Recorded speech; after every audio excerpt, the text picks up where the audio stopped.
আজকে পরবী লীলা স্মরণ করে যেন অভিসারিণীর ভাবে বিভোর হয়ে।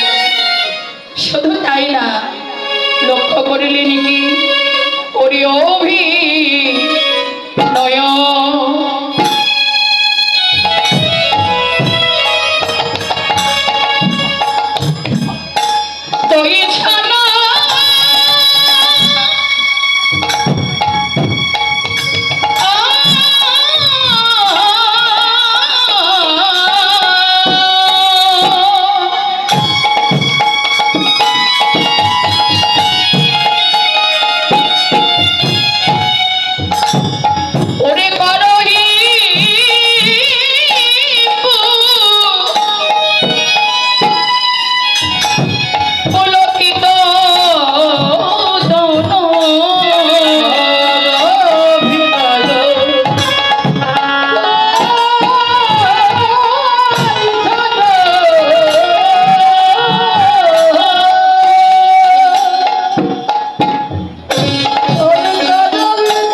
কৃষ্ণ চরণ পাওয়ার জন্য আজকে ব্রজবী শারীরিক ভাবে প্রেমানন্দে বিভোর হয়ে গেলেন।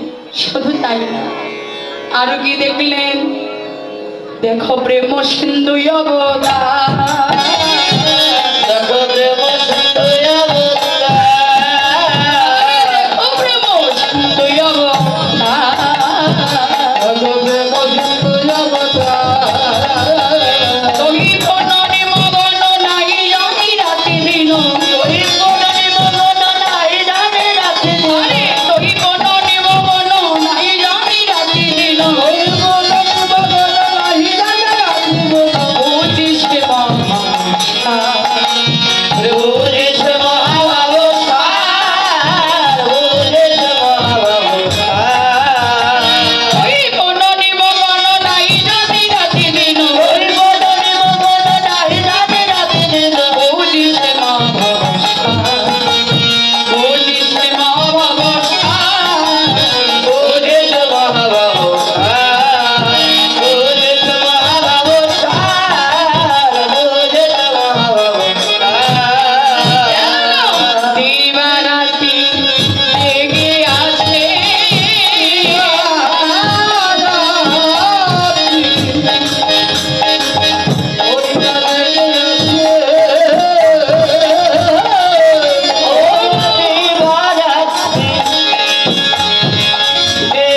আছে কৃষ্ণ আছা ও প্রাণে গোড়াবার দিবারাতি যেন জেগে জেগে আছে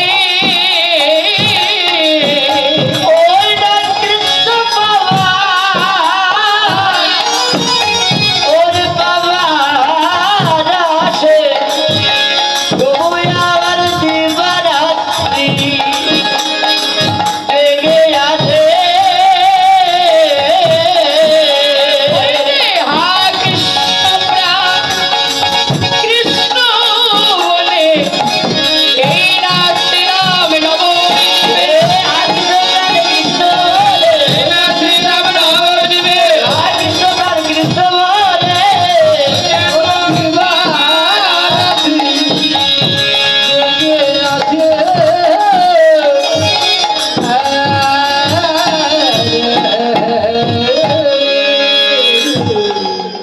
দেখো প্রেম সিন্ধু অবতার তহি কোন নিমগন নাই জানি রাতি দিন বৌজি সে মহামহাবর্ষা।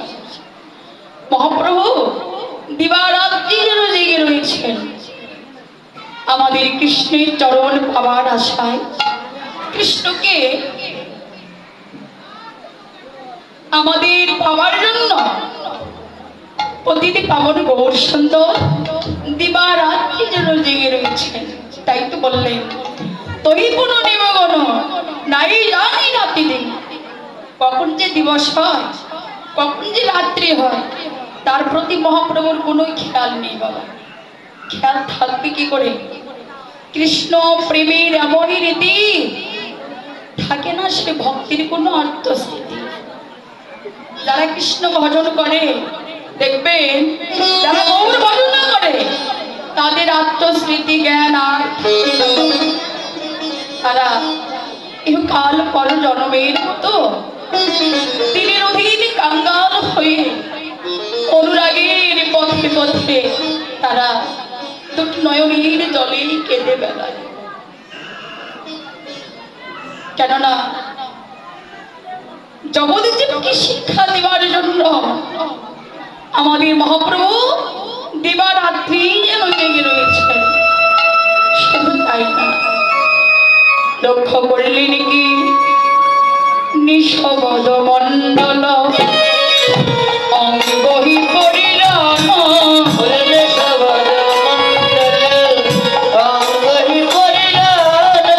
নিঃশব্দ মণ্ডল অঙ্গহি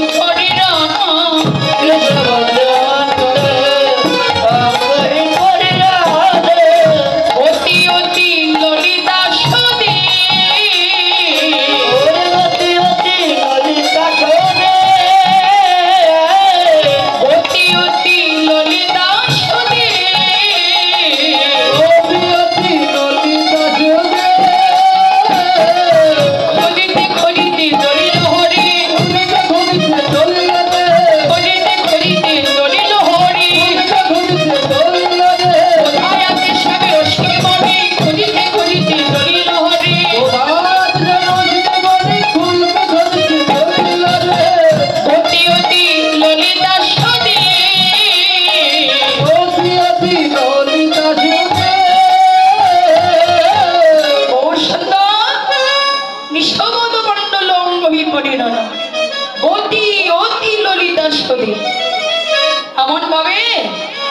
আস্তে আস্তে করে ছুটে চললেন সেই সরধনী গঙ্গার কোলে।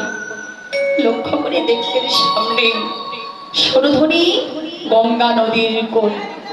প্রভু নয়ন জলে বক্ষ প্লাবিত করে কেঁদে কেঁদে বলতে লাগলেন, ওরে বৃন্দা বন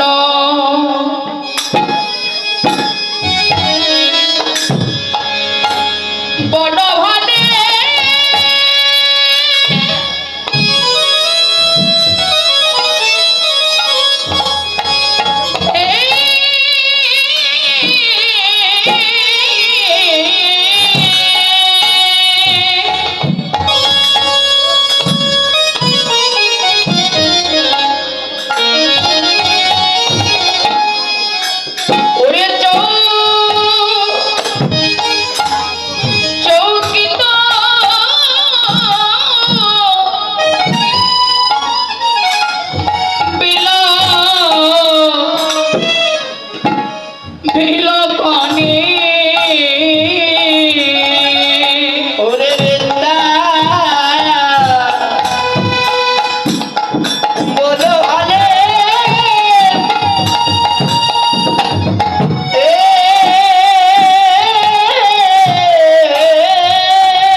আমাদের শ্রীমান চৈতন্য গৌর সুন্দর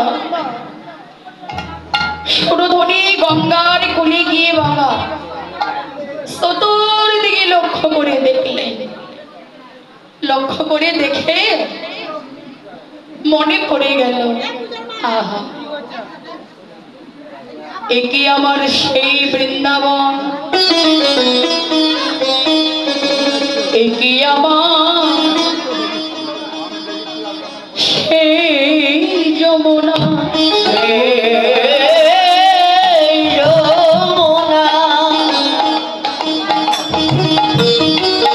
যেখানে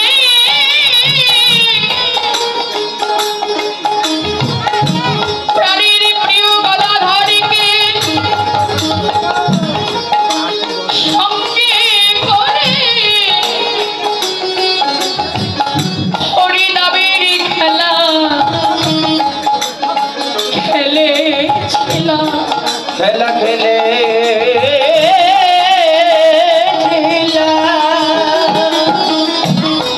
একে আবার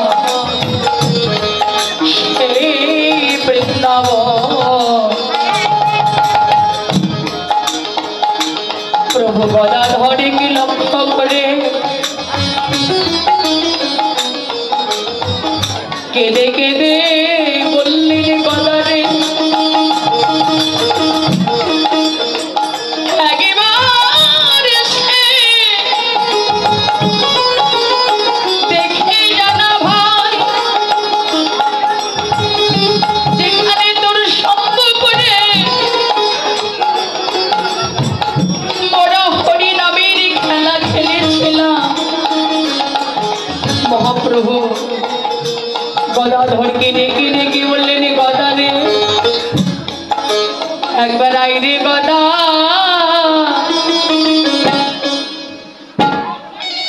মোরা গৌর সঙ্গ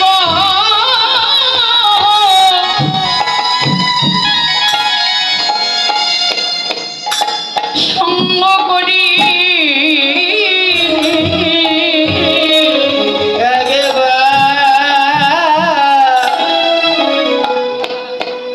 একবার রে গোদা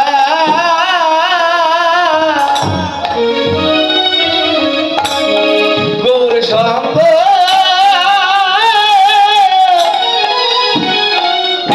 গৌর সঙ্গ করি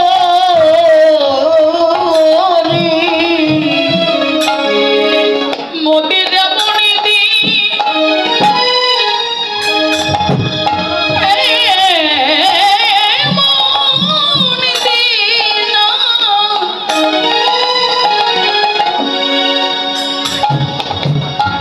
ভাগ্যে হবে হবে কি না,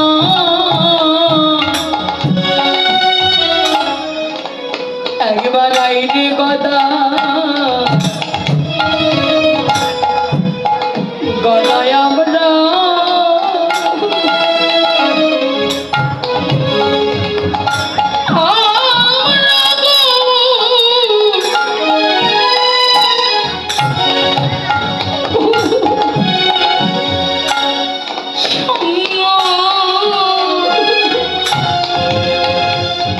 সঙ্গ করি রে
কারো ভাগ্যের কথা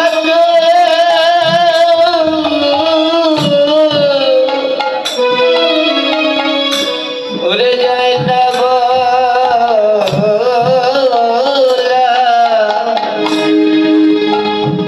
একবার আইরে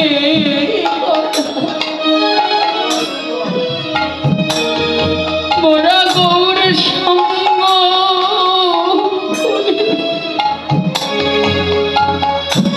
কারো ভাগ্যের কথা তো জানি না বলা। একবার আইরে বলা। আমরা গৌর সঙ্গ করি কারো ভাগ্যের কথা তো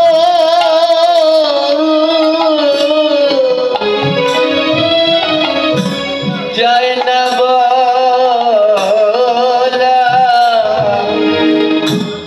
মোদের সাথে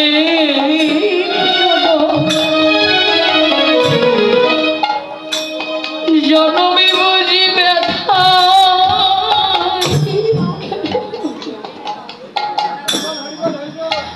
ব্যথাই গেল একবার আগে কথা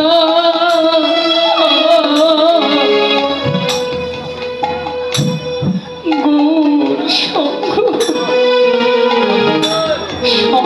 করি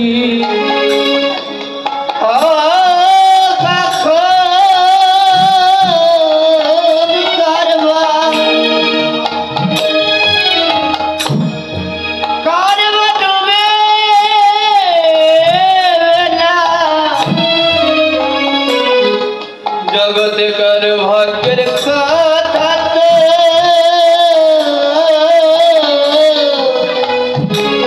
কথা যায় না বলা। কার যে কখন ভাব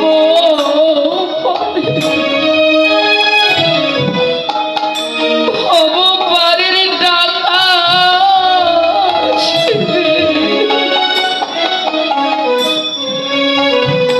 কারো ভাগ্যের কথা তো জানি না বলা।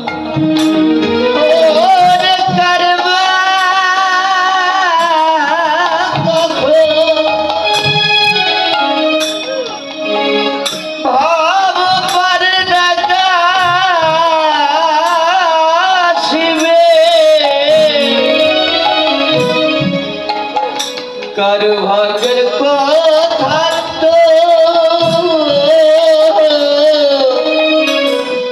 যায় না বলা। বলি আইরে গদা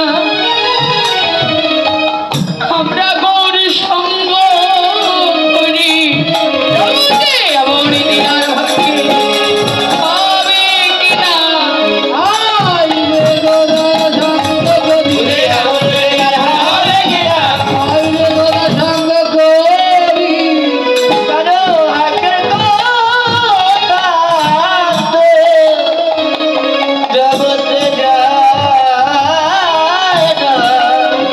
যায় না বলা।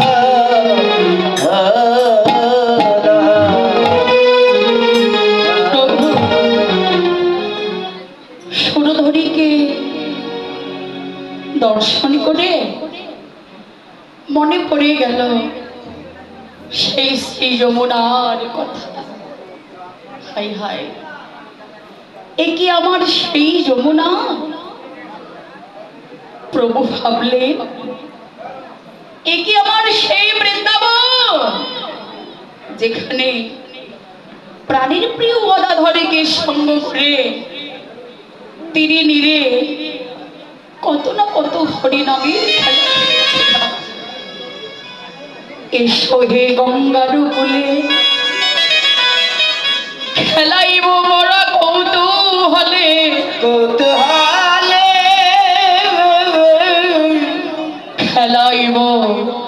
হরি বল বলিয়া হরিবল বলিয়া গদারে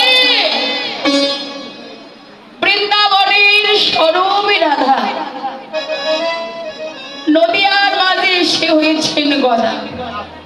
বাবা মহাপ্রভু নদিয়ার মাঝে এত ভক্ত থাকতে গদাধরীকে কেন ডাকলেন? দেখুন নবদ্বীপে তো আরো ভক্তগণ ছিল বাবা, তাই না? যেমন নিত্যানন্দ, অদ্বৈত, সরস্বতী মহন্ত, দ্বাদশ গোপাল, অষ্ট কবিরাজ অনেকেই ছিল, কিন্তু ভগবান কি পারতো না ওই নিত্যানন্দের নামে ধরি করতে? কি বাবা, সে কি পারতো না ওই অদ্বৈতের নামে ধরি করতে? কিন্তু করলেন না। শুধু কার নামে ধরি করলেন? প্রাণীর প্রিয় গদাধর বলিয়া। তাহলে গদাধরটিকে, গদাধরটি হলো বৃন্দাবনের স্বরূপিণী রাধা। নদিয়ার মাঝে সে হয়েছেন গদা। শাস্ত্রে বললেন রাধা কৃষ্ণ এক আত্মা, দুই দেহ ধরি অন্যান্য বিলাসে রস আস্বাদন করি। রাধা গোবিন্দ একটি মাত্র আত্মা মা, কিন্তু দুটি দেহ ধারণ করলেন। কেন করলেন? এই জগৎ জীবকে শিক্ষা দেওয়ার জন্য তিনি লীলা প্রকাশ করলেন। একদিকে হলো লীলা, আরেকদিকে হলো জীব শিক্ষা। মহাপ্রভু জীবকে দেখো প্রত্যেকটি ভক্তকে বাবা আশ্রয় দেওয়ার জন্য, প্রত্যেকটি ভক্তকে বক্ষ করে ধরিবার জন্য মহাপ্রভু দুটি বাহু তুলে যেন দাঁড়াই রয়েছে। কোন ভক্ত যদি হৃদয়ের কামনা বাসনা লোভী লালসা পরিত্যাগ করে যান, নয়নে জলে প্রভুকে ডাকার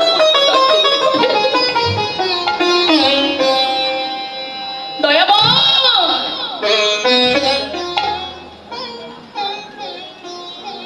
আমি যেন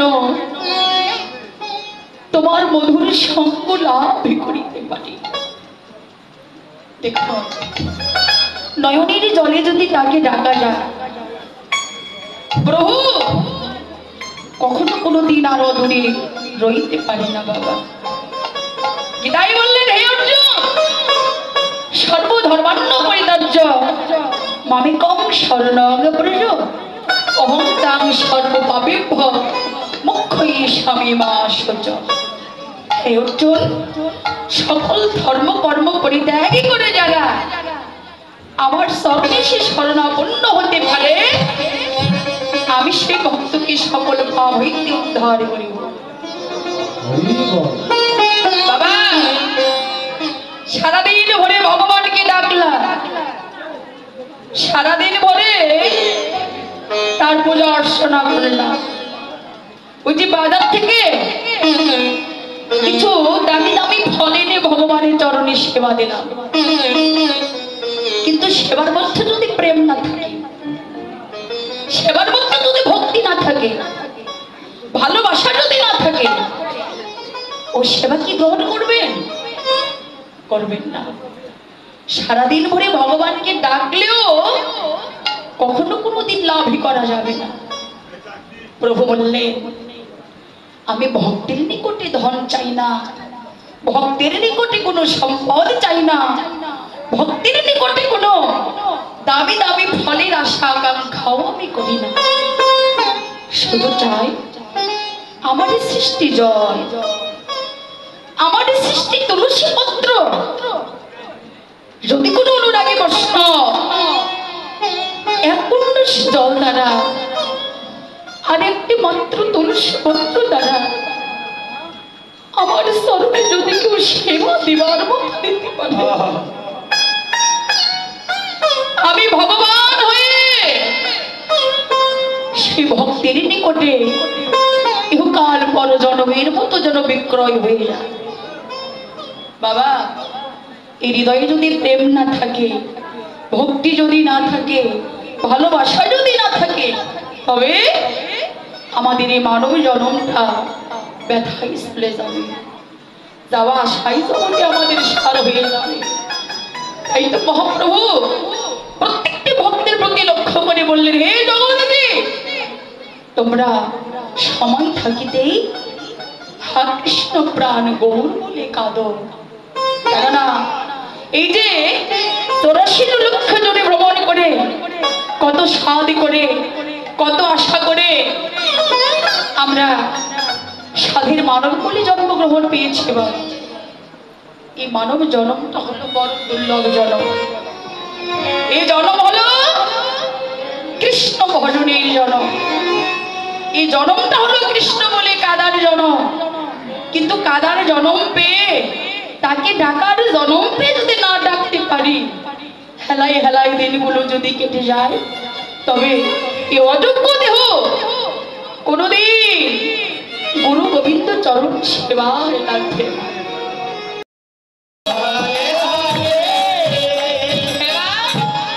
শ্রীমতী রাধারানীকে তাড়াহুড়া করতে গিয়ে তো সকলকে সোলট পলট সাজাই দিলেন। কেমন ভাবে? ওরে মকুরে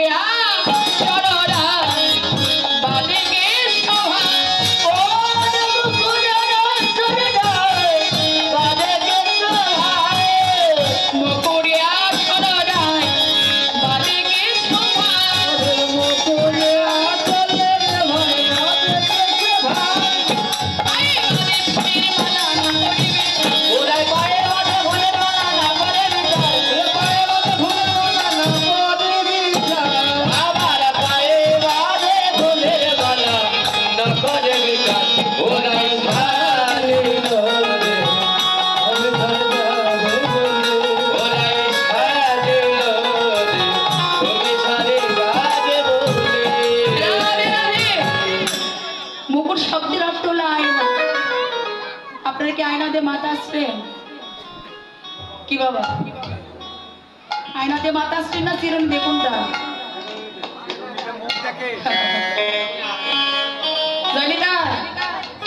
সাধারণত আমরা ফুলের মালা গলায় পরিধান করি, তাই না মা? আর ওই মালা বিনোদিনী স্মরণে পরিধান করে দিয়েছে।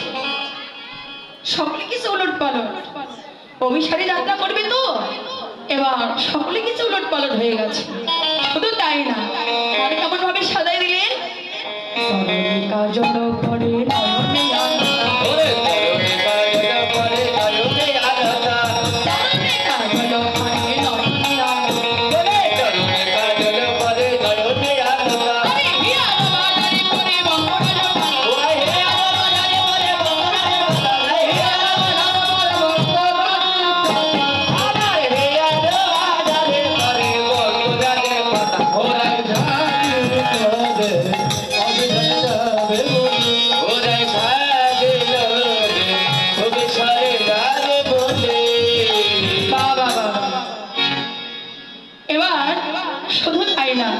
সাধারণত আমরা নয়নের আলতা পরিধান করি, নয়নে কাজল পরিধান করি, বিনোদিনীর ওই চোখের কাজল এবার চরণে দিয়েছেন, আর চরণের আলতা নয়নে পরিধান করে দিয়েছেন।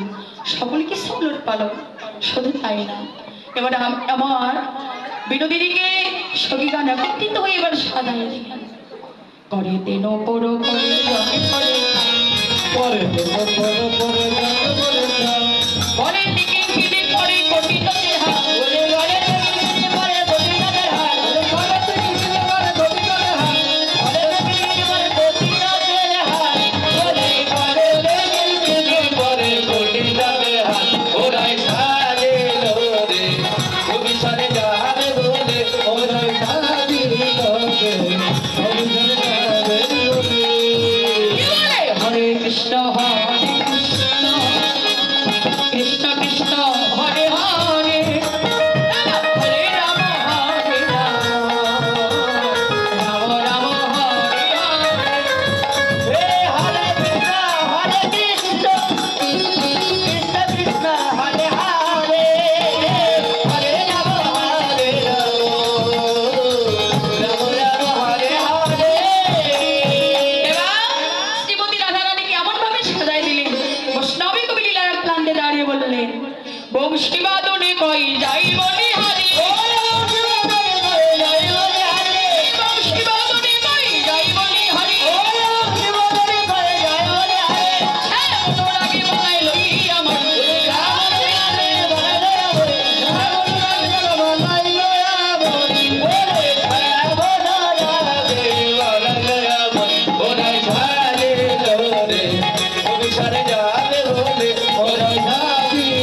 তুমি যে সেরেছ, কখনো কোনোদিন কৃষ্ণকে লাভই করা যায় না।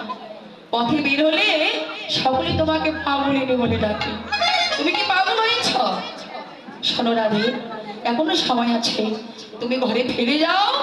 ঘরে ফিরে গিয়ে এক মনে এক চিনতে তুমি হা কৃষ্ণ প্রাণ গোবিন্দ বলে যদি কাদার মতো কাঁদিতে পারো, নয়ন গলে যদি ডাকার মতো তাকে ডাকিতে পারো, অবশ্যই তুমি গোবিন্দের অপ্রাকৃত মাধুরী দর্শন করিতে পারবে, তার লাভই করিতে পারবে। এই বলে শ্রীমতী রাধারানী সখীদের সঙ্গে কৃষ্ণ কথা বলিতে বলিতে যেন অনুরাগে রইল, অনুরাগে রইল, দেবানন্দে হরি বল অনুরাগে রইল, দেবানন্দে হরি বল হরি বল।